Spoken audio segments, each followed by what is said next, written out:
Hi everyone, welcome on board on another episode of your favorite show, Sparc. Today's guest is Remy Goldstein. Remy is both an investor and an entrepreneur. Through his journey, he developed different startups, from social startup to legal tech startup, and at the moment with his own father, they are developing together what they call Venture University. Their aim is to teach investors how to really become investors. Remy is an expert when it comes to storytelling, and he will be giving us today a workshop and glimpse on how can you, as a founder, develop a story and relationship with your own investor. Have fun and get inspired.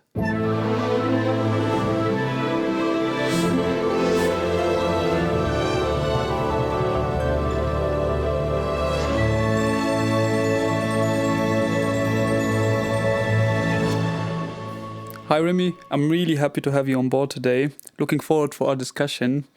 So, is this your first podcast also, right? This is my first recorded podcast as such, yeah.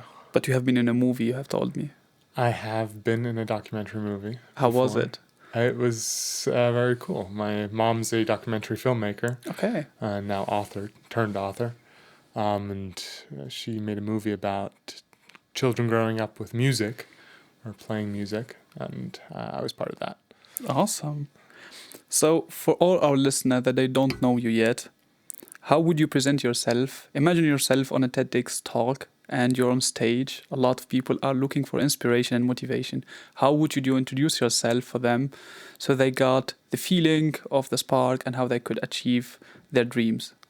Yeah. So, I'd say something about myself first. I'm half American, half Russian, but born and raised here in Munich in Germany. So an example that the Cold War was not for nothing. I think that's important to say in these days, that it is possible. And I feel very European being here in Germany. And at heart, I think I'm very much an entrepreneur. I'm somebody who does things. You don't have to be a founder to be an entrepreneur. I think that's a big topic we'll talk about today at some point. And I'm somebody who produces things, who likes to get things done.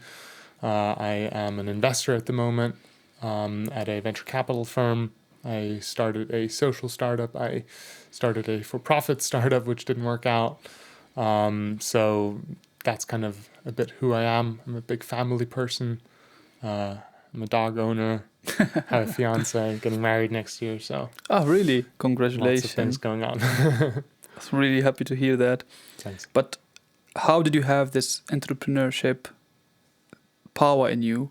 How do you have this vibe? Is it something that you have cultivated through your childhood or something you just found out through your teenage ages, or how? Or in your university days maybe? Yeah, so for me, I had the incredible privilege growing up in a family that has a long history of people that have been entrepreneurs and founders and have started many different things, ranging from my great-grandfather who had a thread business, other side of my family where we had a photography shop, and then ranging over to my grandmother who has a interior design office, which she started without going to university. So you don't have to have a degree to be a founder either. I think that's important to say. And my dad is a very influential person in the entrepreneurial ecosystem here in Germany, especially. So you could say the apple didn't fall far from the tree. But I can tell you a little story about kind of my first touch point, which was, I saw my friends doing tutorship for other kids in school, and that was definitely not my strong suit, giving other kids tutorship for their schooling. But what I was quite good at was technical devices and handling the operating systems and figuring it out, especially kind of in the early tech days where things were not compatible but still worked. And my grandmother actually gave me the idea, because I was always helping her with her devices, and she said, why don't you help people like me And I was like, actually, that's a brilliant idea. Why don't I do a tutorship for seniors with their tech devices? And so Remy's Apple Assist was born. But how, like, then you helped your kind of family and friends of the family fix their phones? Yeah, so I mean, it was anything from phones to laptops to finding the on button. It was like I was 13 years old, 14 years old, starting this, and I decided, I wanted to make some money on the side, but I didn't feel like making only €7 an hour, as most of my friends were doing. So it was quite the lucky combination of people who really needed help with their tech devices, people who didn't feel comfortable doing it, and obviously having more purchasing power than a young student. So I started hanging up leaflets in and around my neighborhood, where people could, in German you say Abreißzettel, beautiful word. Where people could take my number, and so they did. I think the first one who called was talking about their printer. So, it wasn't only Apple devices, but yeah, it was really, anything from a lot of people had problems with their phone and their like telecom communication contract and setup, and I was quite good at talking with the mobile providers and homeline providers. So that kind of started, going from word of mouth quite quickly within the circles of the people that I started off with. And did you like it? Did you like that feeling of being an entrepreneur at that young age? I did, I didn't think of it as I'm an entrepreneur. That wasn't, I think today we talk a lot about, or there's a lot of people who think, okay, I need to be an entrepreneur, I need to be a founder, but it's really not about that. It's really about the doing part. It's about kind of getting out there, finding something that you're incredibly excited about or passionate about, and you feel like you're good at, right? And if you don't know what you're good at, then the best place to start looking for is asking your mom or your dad, what am I good at? You can bet that they're going to tell you, or your grandmother, whoever it is, and play to your strengths and start doing something where you're active. Don't just sit around and kind of let life pass by. That's really the point. I love it. I love that you need just to start figuring your things out and act. But some people in young age, they don't really know what to do. They don't have any idea. They just comparing each other to like someone who's 10, 20 years ahead from them, which is really hard and really depressing for them to see, I cannot do it. But to be honest, most of the time with these people who made it alive, they start with less resources than most of us now do.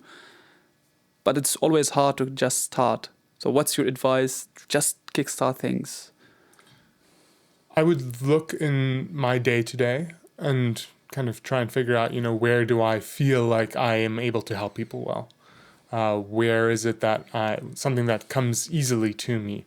Is it telling my grandmother about how to use her phone, or what part of that, or what do I like to do?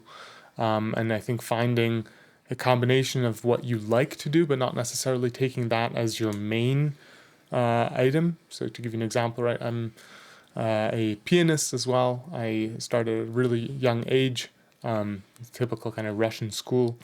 And, that was something I was very good at, but I never wanted to combine that with work.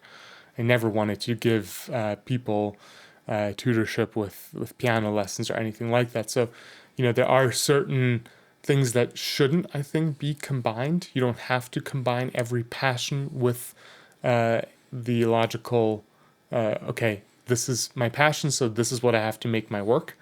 You just need to be passionate about what it is that you're working for.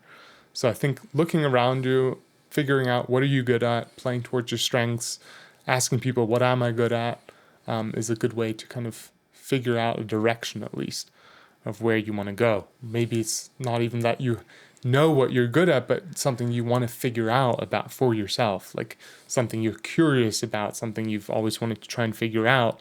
That's also a good place to start looking. Did you figure out your way? I mean, for me, it was definitely the case, with that, with starting Remy's Apple Assist, as funny as you can say that it was, that was definitely an element for me, was explaining tech to seniors and figuring out tech myself and being closer to technology. And, if I look at what I do now, I've again and again always tried to create some kind of a form of technology where I or connect people, or where I explain something to people, or where I give people access to things, or now I'm an investor and I look at technology companies which do good for the world, and so I think it's quite. I think I can say in confidence, yes, it definitely helped me find my way. And how does it feel like to be an investor? Because you've been as an entrepreneur from young age, and now you're from the other side, which is not being an entrepreneur, but being still surrounded by this mindset and this like culture. How does it feel being on the other side? I feel, partially it feels like you have more responsibility, because you're not just responsible for the operations of the company, you're also responsible for other companies. So there's more of the feeling, I need to pay attention to what I'm doing here because others' companies are at stake. And I think, especially I didn't join the investor side from the typical way of starting at a venture capital firm and working my way up. That's not how I got into this. So it's a atypical approach which I took. What's this approach? I mean, I did a internship back when I was in at my university, and I did it at a family office, at Rolf Dienst's family office. He's kind of one of the Urväter of venture capital, and it was also there, it's a single LP office where you have, in simple terms, all the money coming from one person, one family. So there's not so many stakeholders that you need to manage in that sense. And I was working there as an analyst and, screening companies, and that I did for 3-4 months. And then I took a large break, you could say, of my investment career and went into founding mode. You founded yourself? I found myself. But, to finish that point there, I, through different circumstances, became an investment manager at 2 angel funds. And now I then started looking at how can I upskill, because it's not something you're born with, that skill. And it's usually something you acquire through years of working in a professional venture capital firm, private equity firm, managing portfolio companies. But for me, it was rather the reverse way around. Then we found Venture University and became partners there together with my dad. So it's a bit of a tangent that we're taking now. But I think with going back to your question, how does it feel being on the capital side? I don't feel so far away, because I'm starting out together with Andy, with my dad, here in Europe right now, and we're building out this venture capital fund that is actually originating from the United States. And that has to do a lot with starting the fund here and creating the network here. So I feel actually quite a bit like I'm still on also the founder side, which I think is a healthy thing to be on as an investor as well. Interesting. And what's it like to work with your family, especially with your dad now? You're starting the whole venture together. How does it feel like it? Because most of the time people says, I don't want to start with a family member or with a friend because we don't know where to put the red line. Like, what's the limit between our relationship and our professional relationship? Yeah, I mean, I did a LinkedIn post about this actually, because a lot of people have been asking me, how do you draw the line? It came quite naturally, like when I talk about Andy, I talk about him as my partner. When I talk about my dad, then it's more about my dad. So, you know, in a way, it feels like there's two parts to the same person. And he does the same. You know, he calls me either Remy or Rem, and the one or the other signals for me kind of in which context we're speaking. So that's a very easy way to kind of signal to each other where are we talking right now. And that journey came quite natural. It wasn't a decision to start working from, you know, one day to another, but it actually originated from Andy being in various different positions and having a secretary to manage quite a bit of the, you know, personal administration, but also parts of the company administration. And that person was a dear friend of ours, Beatrice, and she unfortunately, through family circumstances, had to go back to France and take care of her family. And it really happened quite sudden. And then suddenly there was this big gap of who's taking care of, you know, simple things like who's taking care of the postage, who's checking the bills, who's doing the finances, who's talking through the weekly agenda and things like that. So I kind of filled that void, not out of I have to do this, but there's a need. I'm very good at organizing. I love organizing things. It's one of my strengths, right? Talking about, again, how can young people think about what they're good at? You know, I'm good at organizing. So the opportunity was there, and I decided to take it. And again, initiative, you know, deciding, do you know what, I'll do that, and committing that towards Andy. That was 11 years ago now. So over the past 11 years, you know, we've built out this working relationship, which started quite, you know, on the side of doing what I was doing. And then only around a year, a little more now, a year and a half ago, we signed a declaration of working together for the next 10 years. The next 10 years. The next Okay. 10 years. But really interesting, because I don't see myself working with my father. We are really from different worlds, so that's really interesting to hear. But I mean, why is that? Why don't you want to? I mean, you know, is it that you don't know how to work with your dad? Yeah, something like that. Like even my best friend, we are talking now if we would love to found or start something together, and in my head it's always hard to say, okay, like you're the one that I go to when I break up with my girlfriend. You're the one that I come to you when I'm stressed or anxious or talk about random stuff. You're the one that I come to you to gossip, for example, and vent out. And I cannot have that the same person. It's hard for me to differentiate between good friend and a co-founder. Still, a co-founder should be at least a friend that you can vibe with. But for me, I cannot draw the line between a co-founder and a really good friend, because we'll be laughing all the time. We'll be having fun. I cannot put that structure. I'm not organized as you are, and he also not. So really interesting to hear. But you know, I think that's also quite the value, is having someone you can fully trust. You know, I think it is slightly different between family members and friends. You know, with Andy, there's not one particle in me that mistrusts because he's my dad. He's your father. That's a very, very strong thing to have, is this 100% trust. It's a little different with friendship. I've made that experience myself. I'm not just talking out of talking out of my own experience here. Working with your family, there is that clear element of, you know, if you have a good relationship, you know you have one another's back. And with friends, it's always, you know, where are you in life? What's going on? There's, you know, also parts in business which aren't easy.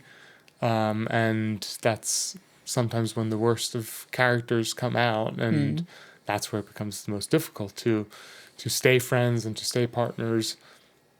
So I think that's, you know, something I'm really enjoying now, is having this 100% trust between ourselves, and not having to spend 1 second, is he acting in the interest of me? Okay. But let's say you're building a startup now. Mm-hmm. How would you choose your co-founders then, with the intent that you will trust them fully? I mean, 100%, okay, family member, I totally understand. But how would you trust your co-founders? What's at least your tip for me to handle my best friend as a co-founder? Yeah, I mean, with your best friend, I think the question is, do you match it all from a skill perspective? Is there are there things you guys have in common, or are there things you guys complement each other with? We do complement each other. So if you complement each other, that's already great, because it doesn't really help to have one-to-one the same. That's a little difficult, because you need to bring multiple parts to the table. The less you bring to the table as a duo, the more you're going to have to outsource towards other people, right? So you want to do as much as possible on your own without having to kind of get more people on board. And at the same time, is it a friendship which where you've never worked together? Basically, I think that's when we studied together, we did a little bit of projects for high school and university, but never really worked together. okay. I mean, but at least you did some projects, and I think with any project, you can quite quickly tell where you tick each other off. Which parts immediately lead to a certain tension, and I think that tension, if you can sense it, and you can label it correctly, and then you can figure out for yourself, is that tension a healthy tension where you guys are constructive, or is it a tension where it feels very uncomfortable and you have to break it with a joke, and that happens again and again, because then I'm not sure that it's the best fit if it's that kind of a tension. And how, from a startup perspective, how can you work your way up to the and not fail? Because most of the startup fail nowadays, and the most, at least for the early stages, is the founding team. How can you keep that relationship either as a friend or as a co-founder, as co-found team, as founder team, continue with it and take it to success? Because I'm hearing like best friends starting together, were really good match they were, but they still couldn't make it. Not because they lack the skills, they just changed over time. Yeah. So I'm going to take a leaf out of Andy's teachings and quote something here. The good thing about failure is it will find you. Failure isn't something that you can avoid. Trying to avoid failure is really, really difficult to do, because you're focusing your energy on the wrong things. So, the good news about failure is failure will find you. The bad news is or actually the other way around. Yeah, the bad news is failure will find you and will put its hand around your shoulder and say, Zabi, my name's Failure. What is yours? The good news is it's coming. It's going to come. You are going to fail. It's good to fail. It's important to do so. The real question is, how do you act when failure finds you? How do you conduct yourself? How do you, deal with it? Is it something that kind of like the oak tree, when the storm comes, like knocks you off the ground and the oak tree cracks at the bottom and it's pretty much dead, and then gets recycled, right? And we have that too. Quite a bit of founders recycle. Or are you going to be more like the bamboo, which gets pushed all the way down, and then when the wind is over, it starts to come back up.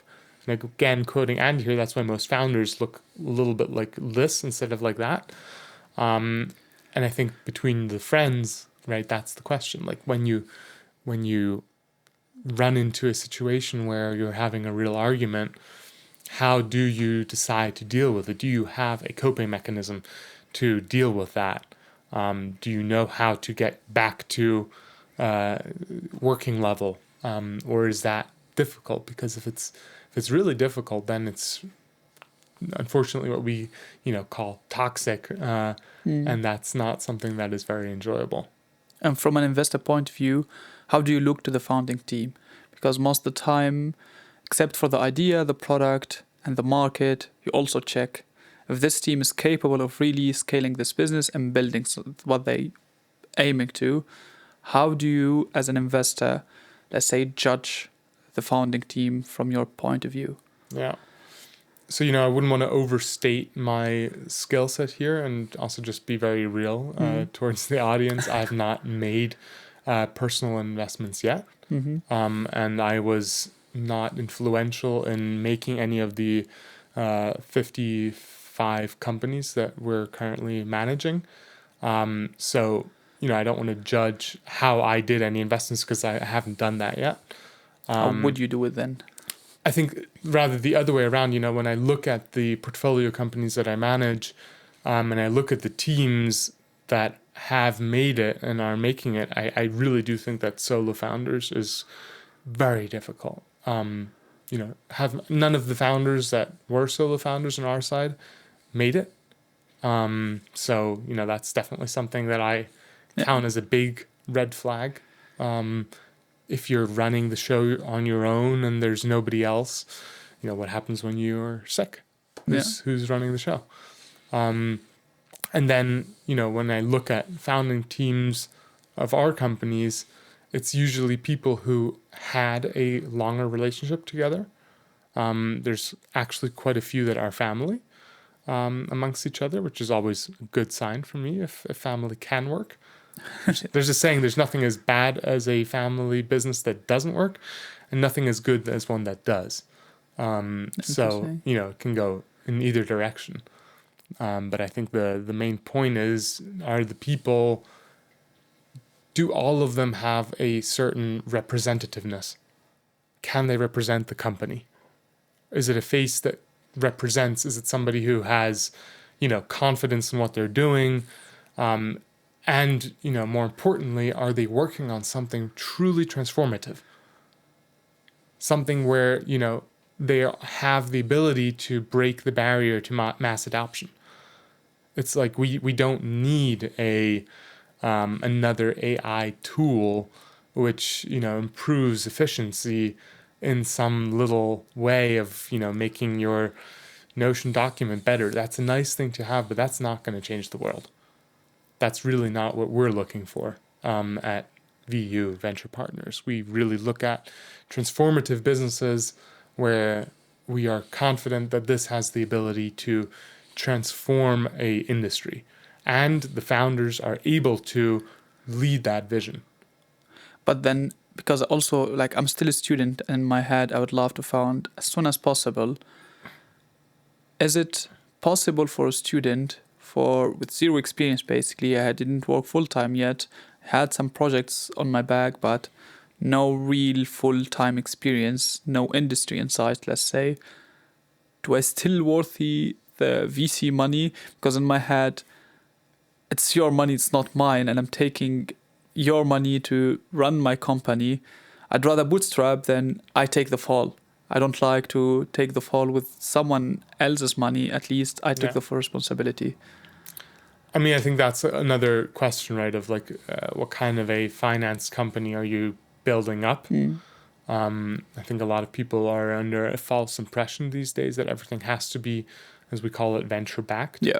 I think, with my my very first company, so to say, is Entrepreneurial, which still works, which is a social network and a social startup, meaning that I don't earn a dime off of it. That works surprisingly well. But that's another topic. But I think the startup that didn't work out, called Solomon, I decided to bootstrap it. That was super important to me, to not take any external financing before I wasn't really sure. I think the question is this a company that has potential to reach mass adoption? If it is, then with venture financing, it's an easier track. It's, partially maybe the better route to go for, because you have that growth funding. You have the ability to suddenly scale the company really quickly. If that's not something you actually need, then, maybe venture financing isn't the right direction to be going in. So I think it kind of depends on, what kind of a company do you want to build? Are you doing a service company? starting out of university, Yeah. because that's often something where you start making money quite quickly. And in today's world, we count a lot for profitability. Not to say that everything has to be profitable, but we do need to look at it. Is this a more service-oriented firm, or is this or differently, does it scale with more people, or does it scale through the technology that you're using? If it scales through more people, right? So I'll give you an example with Remy's Apple Assist, which I tried scaling, so far has failed, but I'm going to do that at some point. If the more Remy's I had, the more customers I could service. But that's not a very good business model, because then I know a Remy can service X amount of customers per day. Let's just say 10, which is a lot. But and then I do that 5 days a week, or maybe 7 days a week, so I can do 70 customers max. Yeah. And maybe a Remy 2 is not going to be as productive, so let's discount that a bit, make it more like 50 customers a week. And so I need one Remy for every 50 customers, and that's not necessarily a exponential growth case. So I would look at that as an investor and say, I'm not sure you're the right fit for venture financing, because we like to scale things that are more like, I need one Remy can suddenly service, if Remy is an AI bot, Remy could service thousands of customers, and I would only need one. Interesting. But back to your startup, you told me that it failed. What was the reason behind it? So it started off with this. I did my thesis around the investor-founder relationship, and how it influences founders' compensation. It's a difficult word. And while looking at that, it became to me quite apparent that I did an interview with very successful entrepreneurs and very successful founders and very successful investors, both performing on top levels. A couple of which were, like unicorn founders, and a couple of them were venture financiers or investors who were backing unicorns. And what really came out was the founders that don't know what they're doing and haven't done this before usually run into big trouble when it comes to the very first contract, which is the term sheet.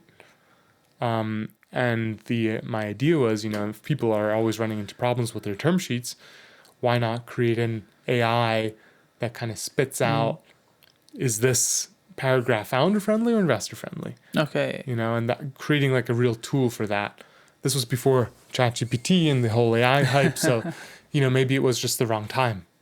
And maybe I was 2 years too early, possible. But the big problem there was, so I took a partner on board who was a friend, and we expanded the vision to all contracts. Why just limit ourselves to term sheets? Yeah. Make it maybe the beachhead market, but why limit ourselves? And then we did some very heavy due diligence on the topic.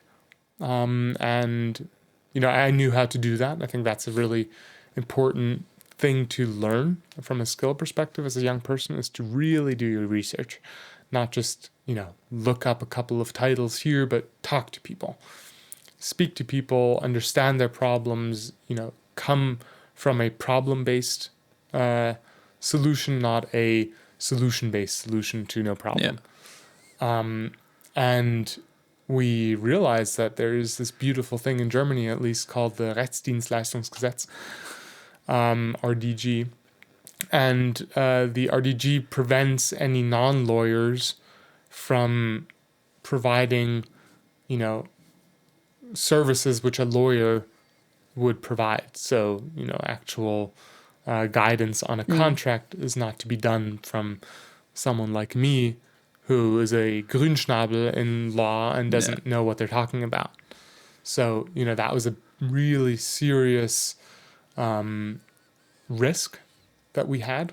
There was massive potential. We talk a lot about risk here in Europe, and we don't talk about the potential enough. But, in my case, I had to deliberate for myself, is this too high a risk for my reputation at this point in my career? Have I founded many successful startups before? No. Have I, do I have years of experience and believability in the legal area? No. So, then it's a young founder who at the time with COVID, it would have been I would have gotten the money for sure. But I would have needed, like a solid amount of capital just to fight off potential legal fees coming from the Anwaltskammer, from suing me for Unterlassung, because you're not allowed to do that, right? And they're professional at suing people. So that wasn't something that I was too excited about. And so we decided to pivot quite heavily in the direction of legal insurance, and then more on the insurance side of things, and making insurance policies transparent to people, because people have quite the trouble understanding their insurance policies because they're written in a way that you shouldn't understand them. And the access to your insurance is very questionable. It's you get a lot of promises when I'm sure you know it, right? You go on Check24 or whatever portal, you see all these things where they have check marks going, and then you're like, oh wow, this is great. With signing this, I get I recently did this myself. I got my N26 bank account, and they have this in the premium version, whatever it's called. They have all these things like phone insurance and damaged bag insurance. And I recently, my baggage was damaged and I lost my baggage. So I called them up. It was a big insurance company here based in Munich. You can guess what it is. They said, they'll send me the overview of documents that they need. So, you get this massive long list. And most people give up. Most people just can't go through the bureaucracy of figuring out their insurance policy. So we decided, why not have something where you could make it really easy for the insurances to manage the cost, which is the most important for them. For people not to manage the costs on their own and then circumvent and give them the bill. That's the worst part for the insurance. The best part is when they can navigate the cost and help with their service providers whom they work with. So we had this idea to, create a great platform where service providers, insurance, and policyholders would all interconnect with one another, and we would service the right provider with the right policyholders problem. Yeah. The question there is, how do you make mass adoption possible with the regulation that we have here in Germany, especially towards insurance policies? You have to send people a post. They get a code to access the portal. They have to enter that code within a certain amount of time. Post doesn't arrive. You have to reapply to that. You finally get that. Then you suddenly have to do a two-factor authentication. It's not up to newest standards. Again, post. So, our user numbers just crumbled. And that was unfortunately kind of the next part where I said, you know what, after 2 years of doing this, my batteries ran out. I didn't have the drive, the passion to follow through. That kind of initial spark of founders who get mumped over with their initial term sheets. That passionate part, which I felt very close towards, was suddenly very far away. And I think that's really the question also, like when you're a founder, do you have that breath to start from, somewhere? You will start with some idea. There's something that kind of excites you, something that you find interesting. And then it's like, it's usually not that the thing that you came up with initially is at the end the final solution. So do you have that capacity to kind of stay passionate along that road? And if you don't, be true to yourself as well. I'm very happy that I made that decision not to take venture financing for this. I bootstrapped it together with my first partner and then my second partner. And we, took a path that was very honest, and we decided against it, and we failed. And we learned a hell of a lot along the way. So, do you see yourself going back to the founding mode? Definitely. I love the Sparc. I think there's nothing more rewarding than seeing something that you're building become adopted by more and more people and being used and creating something of value and pushing it into the world. Similar like having kids, hopefully, right? I think that's a pretty cool thing. Being part on both sides, as an investor and as an entrepreneur, founder. Most of the time, founders come to VCs and investors ask them for money, and most of the time they struggle to put a story together or to put kind of their ideas in a good format. What's your tip? I've been in your workshop regarding storytelling and I loved it. And I'm still bad at it. I'm not a good storyteller yet. That's my question to you. How can I improve that? Or how all our audience, either investors or founders or students, improve their storytelling, especially that is really, really important skill nowadays that you can use in every situation. Yeah.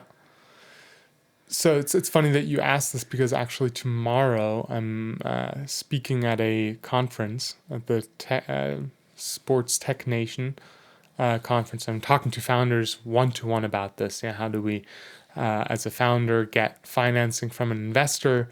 And there are certain hard factors of, certain criteria that you want to see as an investor, but it's really more of the question, how do you make that connection from an interpersonal perspective? And there's a great set of content, which I don't know if you've actually heard in that session that I gave at the TUM, but it's my 401. It's the last component of my lecture now, and it's around functional storytelling and how to utilize your own stories to connect with people. And this is also connected to a guy called David J.P. Phillips, who came up with part of the concept here. So want to give him credit there. And the basic point is you can use different, everybody, when you talk to people, it creates certain hormones in your body, right? You release certain chemicals, and it makes you think differently. So he uses this analogy of the devil's long drink and the angel's long drink, and I'll explain that if you like, and please draw the connection there of how people can use it. So, when I talk about the angel's long drink, there's certain hormones like oxytocin or dopamine and or endorphins, and the question is, what do each of those stand for? So endorphins are for humor and laughter and motivation, and then there's oxytocin, which is more connected to empathy and trust and bonding,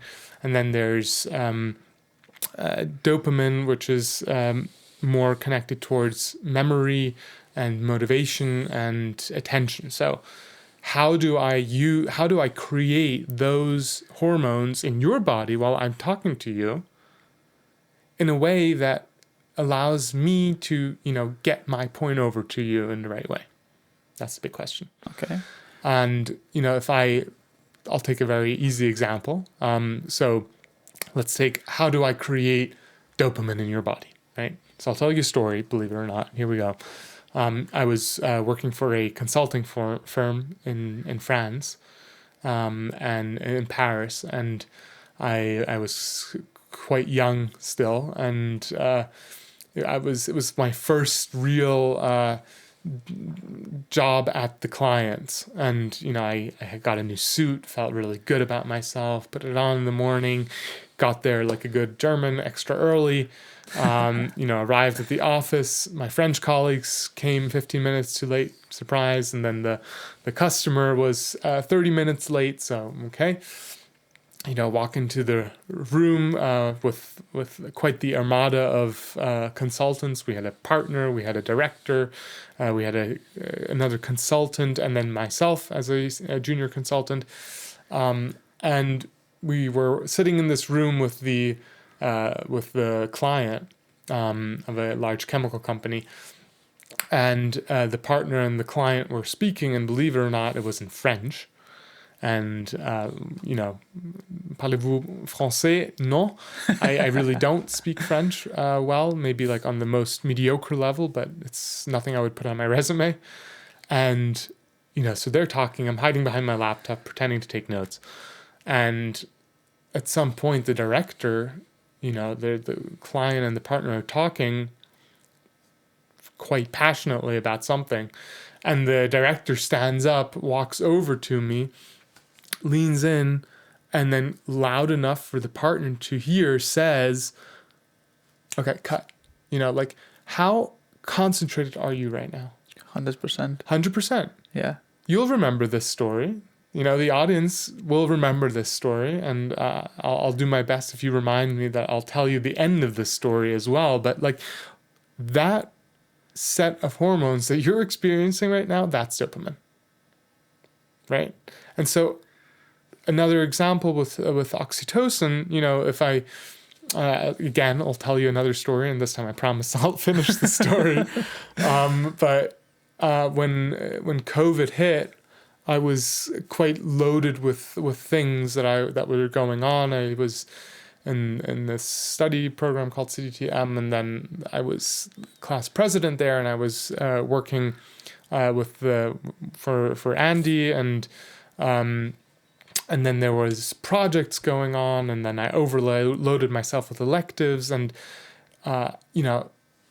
with COVID at the time, I was forced to really stay at home. We were quite the Wohngemeinschaft of people, so it was as soon as anybody started taking the liberty to go out, the factor of multiplication was simply too high. So we really decided to limit ourselves to not going out. Yep. And in turn, I stopped working out. I gained weight. I went more and more into working. And I was working, some ridiculously foolish amount of hours a day, maybe like 100 hours a week, which I now retrospectively think is really not healthy or good or impressive or anything like that. It's not good.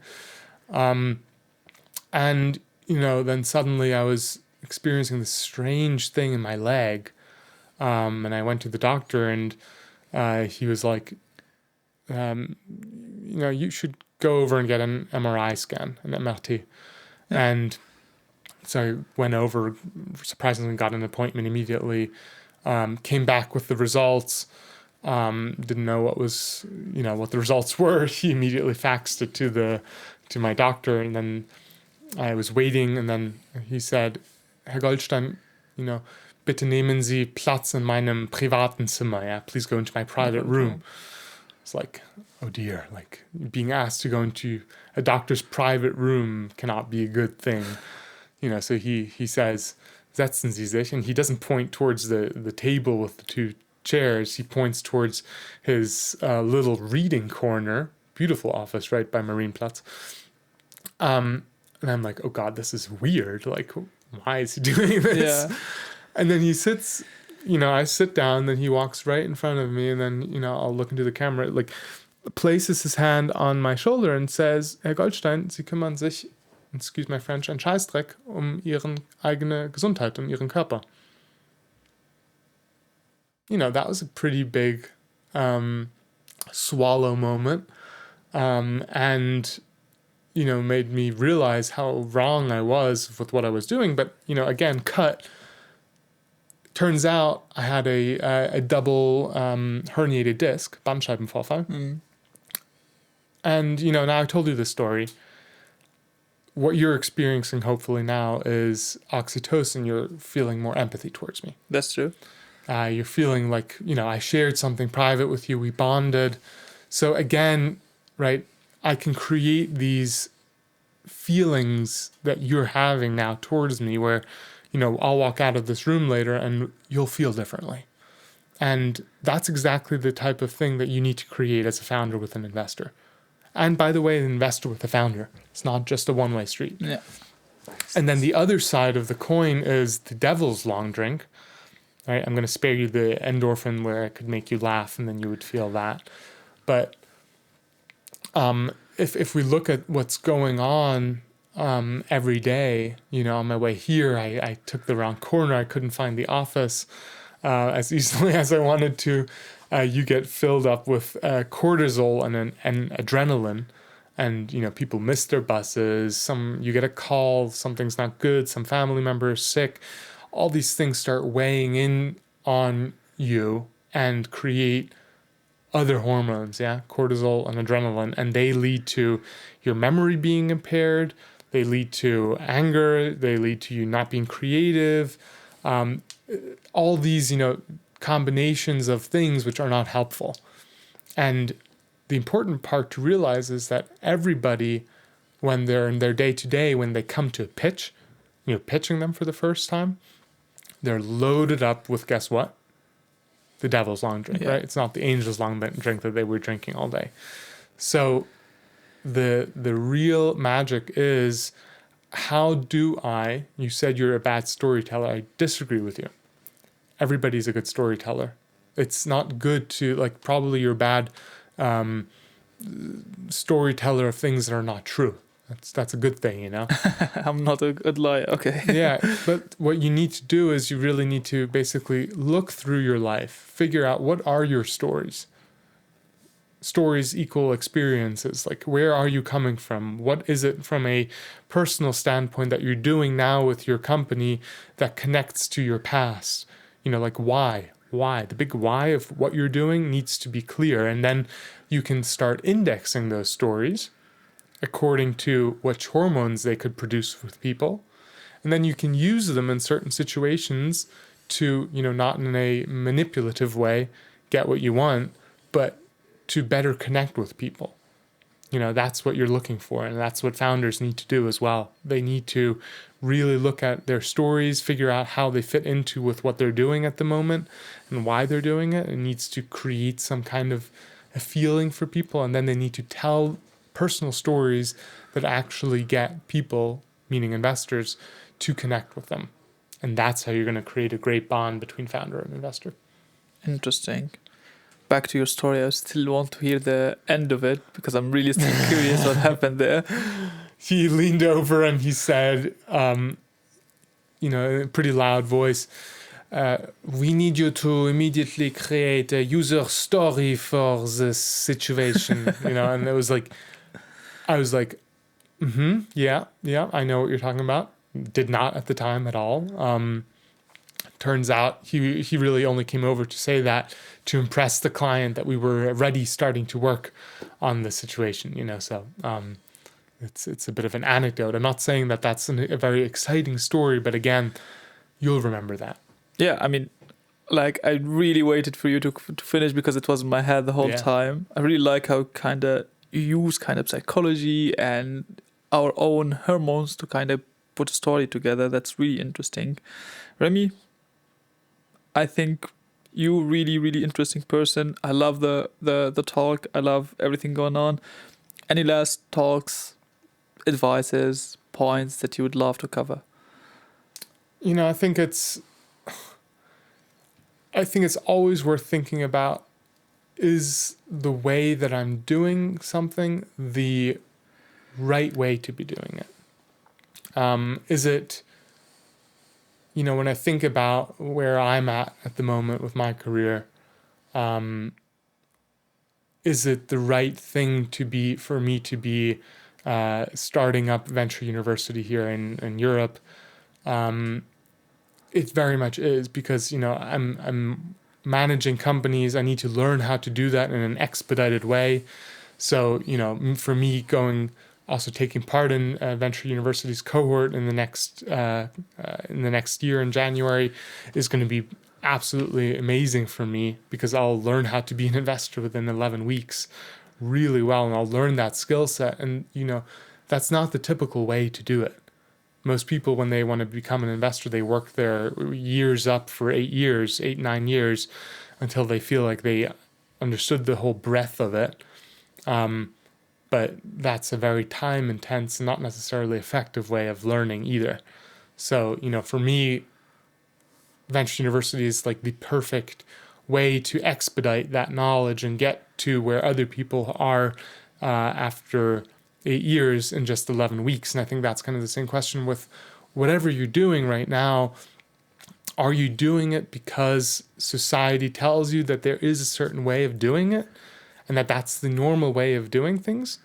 Or is there a alternative path which, may not be evident, but other people may have taken, and you rather talk to other people, understand how they got to where they are versus kind of just going the normal way. Try and figure out something that's really unique and singular to yourself, not just taking the highway that other people take, which doesn't necessarily get you there faster. I like this advice because most of the people are afraid and they just follow the crowd and take the easy road.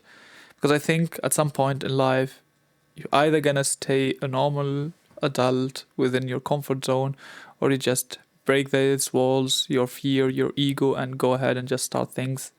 It does not have to be a startup or an investor. Just do something that you're passionate about. But how can you find this courage, this mood to go and just build stuff? Yeah, again, I mean, I think, to close the circle, I would really don't take this as just like me joking about it, but literally go to your parents, go to somebody who is a major fan of yours, right? The most important thing is, by the way, that you're your own fan. It may sound, again, foolish and arrogant, but please don't take it as such. But I'm a big fan of myself, and that is something that boosts my confidence. So if you're not there yet, that you are your biggest and greatest fan, then look towards those that definitely are, and with high likelihood it's people who are very close and dear to you, and ask them, what do you think I'm good at? And I bet you, even if they're not going to tell you a specific skill or that you're particularly good at, I don't know, reading Excel or like things like that, but they'll tell you you have a very high understanding of numbers, and that to you can then translate into different things of what you're good at. And I think really taking that as a starting point. I'm a big fan of family. I told you this. Yeah. Asking your family, whether it's your family or your friends, or whoever you count to family, asking them what you're good at, figuring out the connection to what drives you, is how you build up that self-confidence, and just pushing yourself into a positive mood, not in a toxic way, but actually, boosting yourself, going out in the morning, soaking up 10 minutes of sun. I get to do that with my dog really nicely. That immediately starts your day off differently. There's all these little components that you can do to put yourself into the right set of mind. And that's something I would definitely encourage, or, get yourself into the right networks. Join Entrepreneurial. It's for free. Yeah. Sign up online. You're connected to, suddenly 2,000 people on Slack that are all connected with the joint mission of connecting entrepreneurial minds. Not to try and do your advertisement, but get yourself into the right groups and of people that are already in that mood, because you'll catch on. So that's another way that you can do it, apart from just kind of figuring it out on your own. Surround yourself with the right people, right? That's what we do at Venture University. We surround people who are all trying to become top-notch value-add investors as quickly as possible.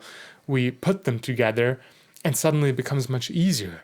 We put together new fund managers, and it's not like you're creating a fund on your own, but there's 4 other people that are trying to start their funds, and suddenly, you're in a peer community where it feels so much easier to do that. And the same way with really anything that you're doing, figure out where are the fish swimming that feel like the right fish, and surround yourself in those waters and swim. Interesting. Thank you very much, Remy. It was really interesting. It was really lovely. Looking forward to hear from your ventures journey and entrepreneur and founding, and looking forward for your next startup. Awesome to have you here. Thank you very much. Thanks very much for having me, Sparc, and best of luck to you guys. I'm excited to see when we launch here. Sparc is proudly presented by Ripple Film, storytelling for tech, B2B, and beyond.